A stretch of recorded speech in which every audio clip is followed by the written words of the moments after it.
اپنی نظر اور شرمگاہ کی حفاظت کریں۔ اس دور کا سب سے بڑا فتنہ یہ ہے کہ نگاہیں پاک نہیں رہی، نگاہیں غلیظ اور گندی ہو گئی، شرمگاہوں میں وہ تقدس نہیں رہا ہے۔ حضور علیہ السلام نے ارشاد فرمایا، من زنا زنیا بہی ولو بہی تانے دارے ہیں۔ جس شخص نے زنا کیا یہ عمل اس کے گھر بھی لوٹے گا، اگرچہ اونچی اونچی دیواریں کیوں نہیں کر دیتے۔ یہ مکافات عمل ہے۔ گندم از گندم بروئت جو جو از مکافات عمل غافل مشو۔ گندم بو گے تو گندم کاٹو گے، جو بو گے تو جو کاٹو گے۔ نظر کو تقدس دو، نظر کو پاکیزگی دو۔ حضرت لقمان حکیم کہتے ہیں کہ میں کئی نبیوں سے ملا ہوں، کئی نبیوں سے ملاقات کی ہے، اور میں ان سے دو چار باتیں جمع کی ہیں، اور ان ساری باتوں کو میں نے جمع کر کے 100 باتیں جمع کی ہیں، اور ان کا پھر میں نے خلاصہ تیار کیا ہے۔ ان میں 8 باتیں الگ کی ہیں۔ ان 8 باتوں میں ایک بات یہ ہے، جب کسی کے گھر جاؤ تو نظر کو حفاظت میں رکھو۔ جس شخص کے مہمان بنو، جس کے گھر جاؤ، تمہاری نظر نہ بھٹکنے پائے۔ نظر اگر غیر محرم کو شہوت سے دیکھتی ہے، حدیث میں آتا ہے کل قیامت کے دن جہنم کی آگ سے بھر دی جائے گی، وہ سخت رسوا ہوگا۔ آج میڈیا کی آوارگی اور انٹرنیٹ پہ جو کچھ ہو رہا ہے، ٹیلی ویژن اور سینما جو بدتمیزی پھیلا رہے ہیں، اور موبائل پیکر جس طرح بے حیائی کو فروغ ہو رہا ہے، ہم اس کے خلاف پوری قوت کے ساتھ بند باندھیں۔ اپنی اولادوں کے ہاتھوں سے ناول چھین لو، ان کے ہاتھوں سے جو ہے وہ فلمیں چھین لو، ان کی خلوتوں پہ نظر رکھو اور ان کی حفاظت کرو۔ جس شخص کی نظر پاک نہیں ہے اس کے من میں طہارت نہیں آ سکتی ہے، دل پاک نہیں ہے اس کو جو ہے وہ باطن کا نور نصیب نہیں ہو سکتا۔ وائے قوم کشتہ تدبیر غیر، کار او تخریب خود تعمیر غیر۔ از حیا بیگانہ پیرانے کہن، نوجوانہ چوں زنا مشغول تن۔ کتنی حکمت والی بات کہی اقبال نے۔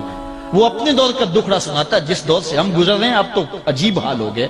اقبال کہتا ہے یہ جو میرا دور ہے، جوان تو جوان رہے، بوڑھوں کی نظروں میں حیا نہیں رہا۔ از حیا بیگانہ پیرانے کہن، بوڑھے لوگوں کی آنکھوں میں بھی اقبال کہتا ہے حیا نہیں رہا۔ نوجوانہ چوں زنا مشغول تن، اور نوجوان عورتوں کی طرح اپنے تن کے ساتھ لگے ہوئے ہیں، اپنے تن کو سنوارنے میں ہر وقت کنگھی پٹی میں لگے ہوئے ہیں۔ یہ مردوں کا کام نہیں ہوتا، یہ دلیروں اور بہادروں کا کام نہیں ہوتا، یہ عورتوں کے وظیفے ہیں۔ در دل شاں آرزوہا بے ثبات، مردہ زائن از بطون امہات۔ ان کے دلوں میں آرزویں کوئی اور ہی ہیں، اور ماؤں کے پیٹوں سے مردہ جنم لے رہے ہیں۔ دخترانے او بزلف خود اسیر، شوخ چشموں خود نماؤ خردہ گیر۔ اور قوم کی بیٹیاں اپنی زلف کی خود قیدی ہو چکی ہیں، اور ہر وقت جو ہے وہ اپنے آپ کو آئینے میں دیکھتی رہتی ہیں۔ ساختہ پرداختہ دل باختہ، ابروآں مثل دو تیغ آختہ۔ وہ جو گھر کی رونق تھی، جو آبرو اور حیا کا دوسرا نام تھا، آج وہ دل پھینک قسم کی ہو گئی ہے۔ آہ قوم میں دل سے حق پرداختہ، مرد و مرگ خیش را نہ شناختہ۔ اقبال کہتا ہائے قوم کہ جو مر گئی اور اسے ابھی تک پتہ ہی نہیں چلا کہ میں مر چکی ہوں، اور جینے کا سامان نہیں کرتی۔ حضور نے فرمایا ہر دین کی کوئی پہچان ہوتی ہے، میرے دین کی پہچان حیا ہے۔ اگر حیا نہیں ہے تو دین ہی نہیں ہے۔ ہم نے جس دور میں اپنے ماں باپ سے دین سیکھا تو اس وقت اتنے فرقے بھی نہیں تھے، نہ بات بات پہ شرک کے فتوے لگتے تھے، اور نہ ہی لوگ دین کو کاروبار بنائے ہوئے تھے۔ اس وقت کوئی کھڑا ہو کے نعت بھی پڑھتا تھا تو اس کی آنکھیں بند ہوتی تھیں اور تصور مدینے کی گلیوں کا طواف کر رہا ہوتا تھا۔ اور اگر کوئی پیر طریقت تھا تو اس کا مقصد مخلوق کو اللہ تک پہنچانا تھا، لوگوں کا دل اپنی جانب موڑ کے مائل کر کے اپنی جیب گرم کرنا مقصد نہیں تھا۔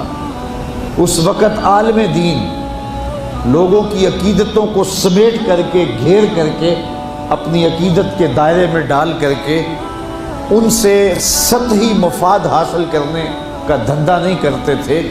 اس وقت عالم دین بندے کو گناہ سے نکال کر کے اللہ کی دہلیز پہ سجدہ ریز کرنے کا کام کرتے تھے۔ اور آج ہم دیکھتے ہیں کہ فرقہ پرستوں نے اسلام کو توڑ کے رکھ دیا، اور جو لوگ بیچارے اللہ کے حضور سجدہ ریز ہوتے ہیں ان پر شرک کے اور بدعت کے فتوے لگا کر کے ان کو اسلام سے بدزن کرنے کی کوشش کی، اور نعت خوانیاں ایک بہت بڑا کاروبار بن گیا، اور پیری مریدی ایک بہت بڑا دھندا بن گیا، تو اس دور کے اندر اپنی اولاد کو سنبھالنا، وہ طرح طرح کے سوال کرتی ہے، پوچھتی ہے، تو پھر ان کو دین پر مطمئن رکھنا اتنا آسان کام نہیں ہے۔ ہمارے والدین نے ہماری تربیت کی تو ان کے لیے قدرے آسان تھا، لیکن ہمارے لیے اپنی اولاد کو سنبھالنا اور دین کی راہ پر ڈالنا قدرے مشکل ہے۔ لیکن ہمارے والدین نے جو آسان کام کیا تھا اس کے لیے بھی بڑی محنت کی تھی، اور ہم اپنی اولاد کے لیے کیا اتنی محنت کر رہے ہیں جتنی محنت ہمارے والدین نے ہمارے اوپر کی تھی۔ تو اگر ہم نہیں کر رہے تو پھر ہماری اگلی اولادیں یا ان کی اگلی نسلیں پھر کن ہاتھوں میں ہوں گی؟ تو اس لیے ہمیں خاص طور پہ سوچنا چاہیے۔ میں نے قرآن مجید کی جو آیت کریمہ پڑھی ہے اس میں ارشاد فرمایا، اپنے آپ کو اور اپنی اولاد کو دوزخ کی آگ سے بچا لو جس کا ایندھن انسان اور پتھر ہے۔ تو مجھے اور آپ کو اپنی اولاد کی حفاظت کرنی چاہیے۔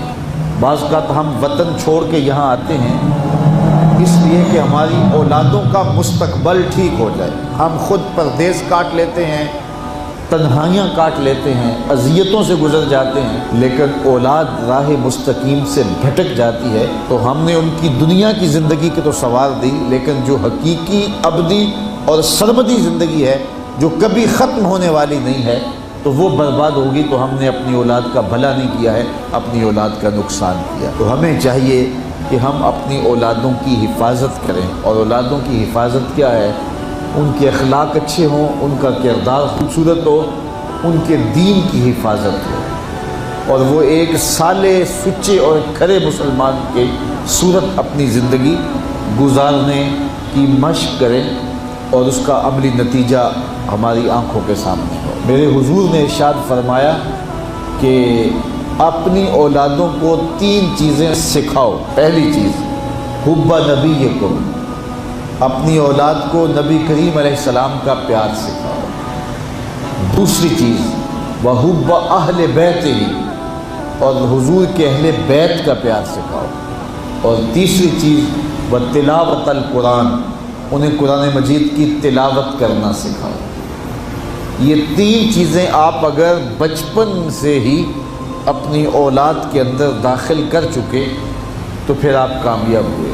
یہ بات ذہن میں رکھیے کہ ہم اس وقت متوجہ ہوتے ہیں اولاد کی تربیت کے لیے جب وہ ہمارے ہاتھ سے نکل چکی ہوتی ہے۔ ہمارے گھروں میں ہماری صبح کا آغاز قرآن مجید کی تلاوت سے ہو تو پھر خیر و برکت کے قافلے ہمارے گھروں میں اتریں گے۔ قرآن ہماری زندگی کو بدلنے والی کتاب ہے۔ جب ہمارا ربط اس کتاب سے ہو جائے گا، پختہ تعلق اس کتاب سے قائم ہو جائے گا، تو پھر زمانے کی تیز آندھیاں بھی ہمارے پائے استقلال میں لغزش نہیں لا سکتی ہیں، نہ ہمارے عقائد میں خرابی آ سکتی ہے، نہ ہمارے عمل میں کمزوری آ سکتی ہے۔ اس لیے ہمیں معمول کے طور پہ قرآن مجید کو اپنی زندگیوں میں شامل کرنا چاہیے اور اپنی اولاد کو اس کا خوگر بنانا چاہیے۔ ایک زمانہ تھا کہ ہر گھر میں صبح کو قرآن کھلتا تھا، اور آج وہ دور ہم سے چھوٹتا چلا جا رہا ہے۔ صبح کے وقت موبائل تو کھلتے ہیں لیکن قرآن نہیں کھلتا، جس کا نتیجہ کیا؟ آج بے برکتیوں کے ڈیرے ہیں۔